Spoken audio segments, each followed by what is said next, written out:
Kwa twende tukatumie mifumo. Ndugu yangu Ashraf au sijui mwanangu, kwa eji yako, kama hujajipanga, wasiliana na ofisi ya waziri mkuu au TAMISEMI, muunganishwe na iga mifumo ya serikali ili mifumo iunganishwe ndani ya soko na soko liendeshwe kisasa kabisa. Lakini uwazi kwenye mapato na matumizi, na hili narejea kusema ndiyo sababu kule nyuma soko hili lilitiwa moto. Uwazi wa mapato na matumizi yanapokuwa hayapo wazi, unapokuja ukaguzi, jambo la maana karibu hivi watu kuhifadhi nafasi yao ni kutia moto ili taarifa rekodi zisiwepo. Kwa ni waombe sana uwazi wa mapato na matumizi ndani ya soko. Jambo jingine muhimu ni mazingira yanayozunguka soko hili. Mwingiliano wa shughuli za biashara umeleta msongamano mkubwa kwa watu wa mahali hapa. Natamani tujifunze kwa masoko ya wenzetu nje. Mizigo nimeshasema ishushwe kwa mpangilio na kutoa bidhaa zitoke kwa mpangilio kwa nyakati maalum, lakini ununuaji hauna nyakati maalum. Saa zote watu watakuwa wananunua, kwa utoaji wa mizigo nao ufanywe vizuri ili kusilete msongamano. Jambo jingine ambalo nataka ni washukuru management ya soko hili ni uwepo wa maji. Nimeambiwa kuna tanki lina maji tani za kutosha, lita za kutosha za maji ziko hapa. Kwa soko hili litakaa likiwa halina wasiwasi na ukosefu wa maji. Hapana, maji yapo ya kutosha. Na kwa sababu hiyo usafi wa mazingira ya soko kwa maeneo ya maliwato, lakini pia maeneo yatakayokuwa na bidhaa za kuchinja kama nyama na kuku, niombe sana soko hili liwe safi. Tulinde afya za wateja, usafi ni muhimu sana. Lakini la pili ni usafi wa maji taka, taka ngumu na maji taka. Wasimamizi wa soko, management ya soko, hicho ndicho kigezo kikubwa soko hili kuwa la kimataifa. Usafi wa soko, lakini taka na usafi wa maji taka yatakayotoka hapa. Kuwe na mfumo ambao hautaudhi wateja, hautaudhi majirani zetu. Kuwe na usafi wa kutosha ndani ya soko hili. Lakini jambo jingine ni mawasiliano. Nimeambiwa mmefanya jitihada za kutosha kuingiza mkongo kwenye soko hili ili mawasiliano internet ipatikane. Lakini bado kuna fununu kwamba ukiwa ndani ya soko mawasiliano ya simu, halo uko wapi, bidhaa zangu umeshapakia, nayo yana shida kidogo. Naomba nalo mliangalie. Soko hili ni la kimataifa, lazima liwe na huduma zote.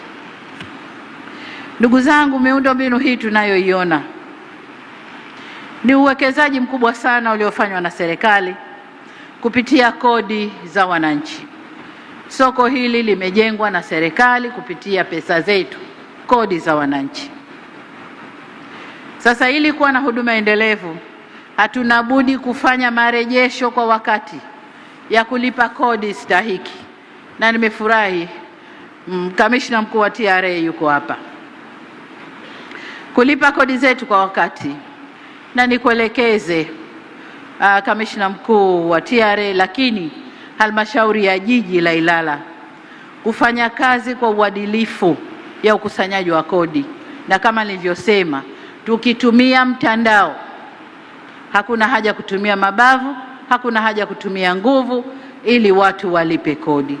Mtandao utasema nani hajalipa kodi, message iende kwenye simu yake, unapewa siku kadhaa hujalipa kodi yako, unapewa siku kadhaa ulipe kodi. Mpaka hapo akiwa hajalipa kodi, sheria zile ndogo ndogo za soko zifanye kazi yake.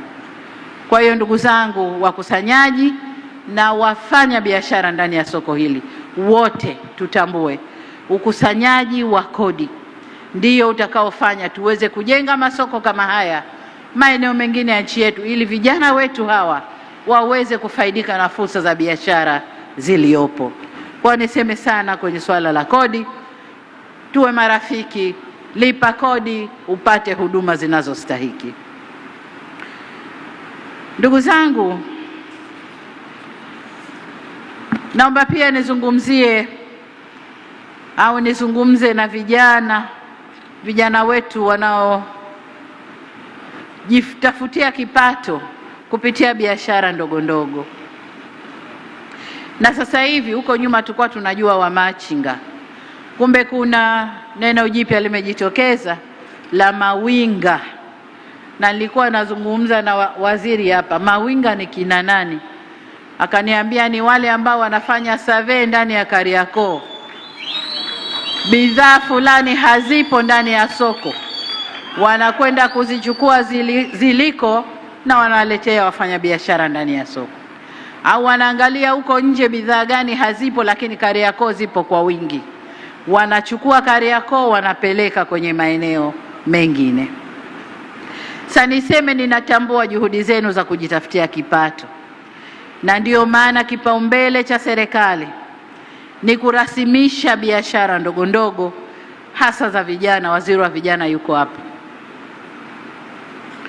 Kurasimisha biashara zenu kama ambavyo imeainishwa katika ilani ya Chama cha Mapinduzi ya uchaguzi ya mwaka 2025. Na hapa nataka nisisitize tena agizo langu kwa halmashauri la kuweka miundombinu rafiki ya kufanya biashara kwa vijana hawa popote ndani ya mkoa wa Dar es Salaam.